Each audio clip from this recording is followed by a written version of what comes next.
SC వర్గీకరణపై PCC chief Revanth Reddy మాట్లాడ్డాన్ని తప్పుబట్టారు మాల మహానాడు అధ్యక్షుడు చెన్నయ్య. మందకృష్ణ మాదిగను పరామర్శించిన రేవంత్ ఎస్సీ వర్గీకరణ గురించి ఎలా మాట్లాడతారని ప్రశ్నించారు. దళితుల మధ్య చిచ్చుపెట్టే ప్రయత్నం చేస్తున్నారని మండిపడ్డారు. రేవంత్ రెడ్డిపై ఎస్సీ ఎస్టీ అట్రాసిటీ కేసు నమోదు చేయాలని డిమాండ్ చేశారు. ఎస్సీ వర్గీకరణతో కాదు రాజ్యాధికారంతోనే దళితులకు న్యాయం జరుగుతుందన్నారు ఆయన. ఎస్సీ వర్గీకరణ సుప్రీంకోర్టు తీర్పిచ్చింది, ఇది చెల్లదని. తీర్పిచ్చిన ఉత్తమ్ కుమార్ రెడ్డి రేవంత్ రెడ్డి గారు ఇద్దరు పోయి మా సోదరులతోటి మాట్లాడి మేము చేస్తాం, కట్టుబడి ఉన్నామనేది ఇది మానుకోండి. మాలమాదిగలు కలిసి ఉన్నప్పుడు చిచ్చు పెట్టి మీరు ఓటు బ్యాంక్ రాజకీయం చేసిందంటే మీ పార్టీకి గుణపాఠం చెప్తాం.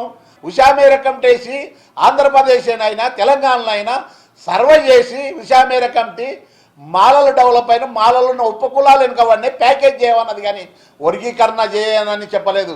మాదిగలను సర్వే చేసి మాదిగలు డెవలప్ అయ్యిండ్రు, మాదిగలు ఉన్న ఉపకులాలు వెనుకబడినవి వాళ్ళకు పకేస్తంగా ప్యాకేజ్ చేయమన్నారు, కానీ ఎస్సీ వర్గీకరణ చేయొద్దు అని ఉషామేర కమిటీ తేల్చి చెప్పినా మీరు మాదిగలు ఐకమత్యం అవుతుంటే ఈరోజు చిచ్చు పెడుతున్నారు అగ్రకులాల నాయకులారా.